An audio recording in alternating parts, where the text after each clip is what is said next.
আমাদের শিক্ষার্থীদের পরিবেশবাদী সংগঠন তীরের অফিস রুমের কাজ চলতেছে বর্তমান।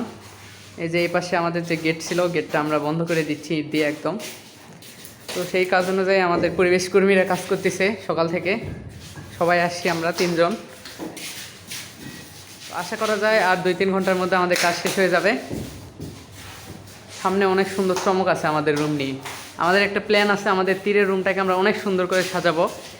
আমাদের ভবিষ্যৎ প্রজন্ম যারা আসবে তারা যেন বলতে পারে যে তাদের ভাইয়েরা তাদের জন্য এই কাজ করছে। এই যে আমাদের একটা বন্ধু ভাইয়ের কাছে এসি দাবি করতেছি।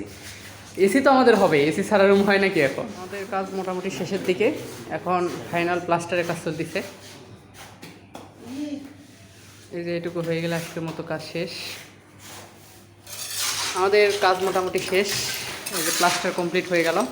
এখন ফাইনাল ফিনিশিংয়ের পর আমাদের 2-1 দিনের মধ্যে বা 3-4 দিনের মধ্যে রুম উদ্বোধন হবে। এই জন্য রুমের ময়লাগুলো পরিষ্কার করতেছে আমাদের পরিবেশ কর্মীরা।